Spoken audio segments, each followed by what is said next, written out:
Hey, what's going on, everyone? Matt Jarbo here, $3 Theater. So if you're like me, you are waiting and waiting and waiting and waiting and waiting for No Time to Die to come out next month.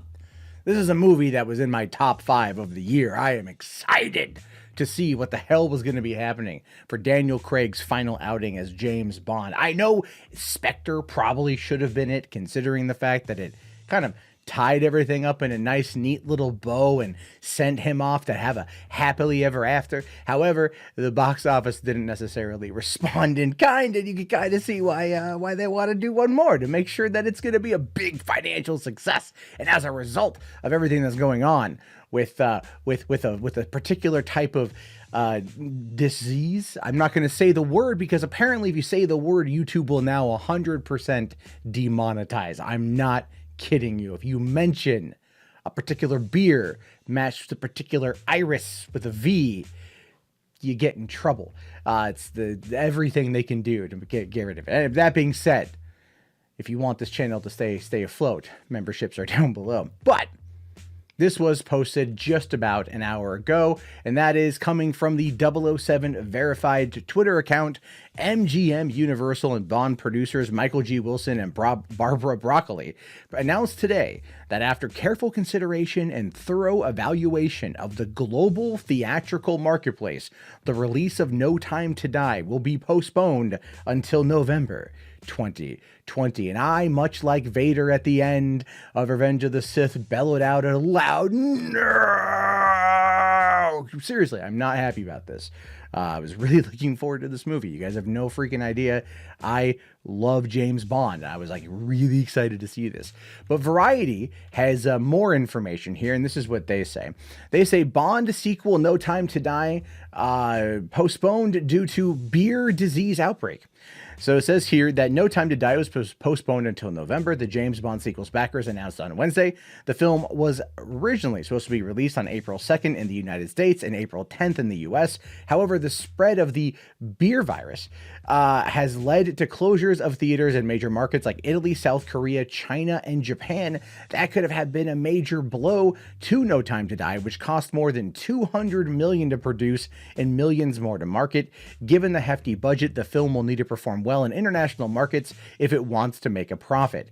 But it does go on to say here that No Time to Die's decision could have a disruptive effect on the release calendar. Other major tentpole releases may now consider delaying their releases until the beer virus has been contained. Insiders said that the theater closures are having a huge impact on the bottom line, with revenues in places like Hong Kong and Taiwan falling nearly 50% and the box office drying up in Italy. And yeah, Mulan opens in just a couple weeks. Onward opens in just a couple days. I mean, Onward is clearly too late. They've already started screening it. They've had the world premiere, but Mulan opens at the end of the month, and some could consider Disney to would be in their right freaking mind to go and push this movie, right? To go and push Mulan in order to make sure that it doesn't get caught up in this entire situation, considering that the $200 million Mulan movie was made with China in mind specifically. And even though China wasn't the main market, I think, for No Time to Die, it's still a considerable marketplace. There's over 70,000 theaters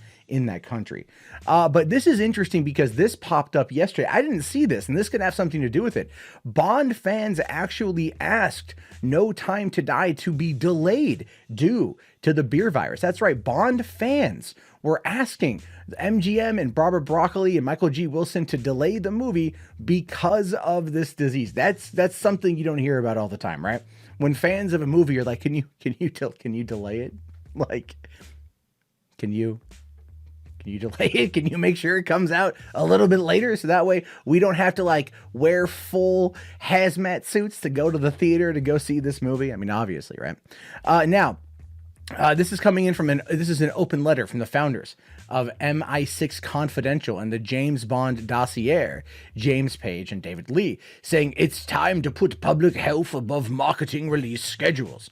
The letter titled No Time for Indecision continued with a month to go before No Time to Die opens worldwide. The community spread of the virus is likely to be peaking in the United States. There's significant change that cinemas will be closed or their attendance severely reduced by early April. Even if there are no legal restrictions on cinemas being open, to quote Em in Skyfall, how safe do you feel? Yeah, right, how safe How safe do you feel? That's the question, right? That's going to be the biggest question going to movie theaters this summer. How safe do you feel? If you thought Joker was bad and how that whole thing panned out, that actually increased the box office draw because people are like, I'm gonna go risk death potentially to go watch Joker in theaters because some James Holmes motherfucker could come out there and do something. But no. This is a silent killer. 7 in Seattle, man. 7 people. All from an elderly place, fine. It's the same living facility. But it doesn't matter. I live in the state where this is happening. I don't want to go anywhere, and I have to leave as soon as I finish this video. Pray for me. Anyway, the request came at the same time Disney canceled plans for the red carpet gala launch for Disney Plus in the UK. The event, which was due to take place on Thursday, March 5th, was called off due to the number of media attendee cancellations and increasing concerns over the prospect of traveling internationally.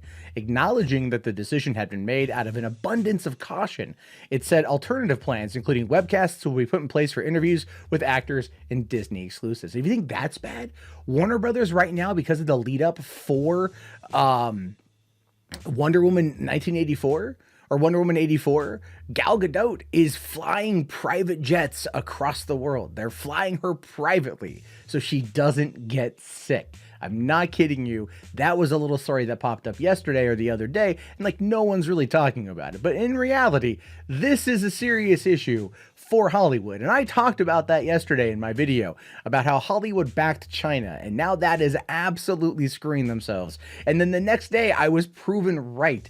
Absolutely proven right by the fact that MGM pulled No Time to Die from release completely and pushed it back until November. And that is sad, man. So they got to get up on this. Hollywood's going to be feeling the effects. This is going to delay movies for a while. Expect, if nothing happens in the next month, Black Widow, delayed, right? Maybe Wonder Woman 84, delayed. There's going to be, other movies coming out this year, delayed. I mean, the movie theater industry in this country and around the world are going to be taking a serious hit. And my heart truly goes out to the people who work in that industry. I spent years working in that industry. I spent a large portion of my life working in the movie theater industry, and I love that industry because the people who do it are actual movie fans, and they love what they do for the most part. It's not always bells and whistles and rainbows and BJs, but it's whatever. There's a lot of good people who do it because they love movies, and this is going to impact them directly. And that's unfortunate because I don't think there's going to be some kind of insurance policy for them losing their jobs. So, I mean, maybe I'm just a little bit angry at the current administration for how, it's handled stuff. But it's going to be impacting an industry that I care deeply about, and people that I care deeply about, and people that I know who still work at theaters that are going to have to lose hours and lose income because of this going into their busy season where they make most of their money and how they survive. And there is no fallout. There's no insurance package for them. There's absolutely nothing for them that's going to be able to make up for that lost income and lost revenue. And that's unfortunate because they are the ones who really are the nuts and bolts of the film distribution world. They make sure that people can come and see a movie and be entertained, and they make absolute peanuts doing it. And they're going to be the first on the chopping block with absolutely zero overhead to protect them. And here's the truth of the matter. It's no one's fault. There's nothing anyone can do. No one owes them anything. It is a side effect of the situation, and that is unfortunate. Anyway, I just wanted to talk about this. Now I must go brave the Washington public and hope that I don't catch the beer disease. Anyway, guys, please leave your comments and your thoughts below. Be sure to like, subscribe if you want to become a member of the channel and get access to member-only live streams and just support it in general. Considering where we are now, it could be a thing. You can do so in the video description, and I'll talk to you all later. Have yourself a great day. Thank you for watching, and hopefully we'll be able to soon see Bond before the end of the year if movie theaters even exist by then. All right, I'll see you then.